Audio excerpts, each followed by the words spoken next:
We are here in the home of the London Symphony Orchestra, which is St Luke's Church in Clerkenwell. We've been here for 4 days, recording a brand new soundtrack for the play of Sleeping Beauty we're going to record in a few weeks' time. The original Tchaikovsky score is over 3 hours long, so we have cut it down to about 2 hours, which we are then going to lay underneath a brand new drama written by the dramatist Marty Ross.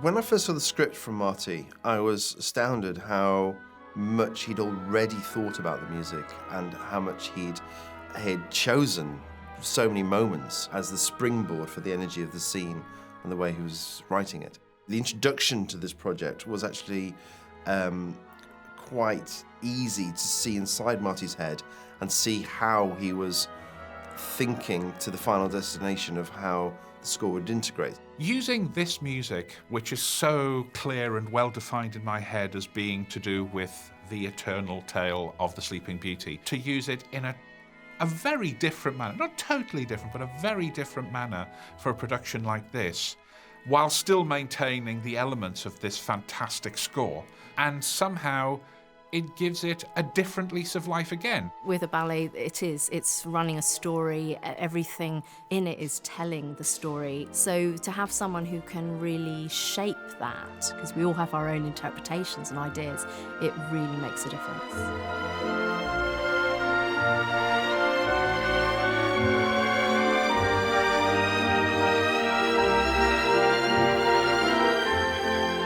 Sleeping Beauty in the story is very passive, and Marty has gone for a much more empowered, intelligent, energised heroine who, had a life plan before it was rudely interrupted.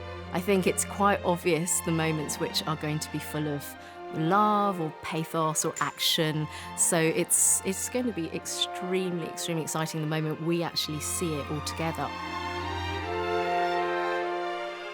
It is so thrilling to be back in a room with live music. There's 65 people in the orchestra. I could feel it from my toes to the top of my head, the timpani crashing around and violins flying over the top. It was just magical. There's a reason the music like this survives for such a long time, is because it's touched so many people and so many hearts. And I think having that launch pad coupled with an incredibly rich story, which Marty spun so many lovely details and drawn more events, expanding the magic, the human elements, the mystical. I think it should be an extraordinary journey, and I'm hoping people will re-listen to the experience, because I think that's where all the details as a team that we incorporate start to repay.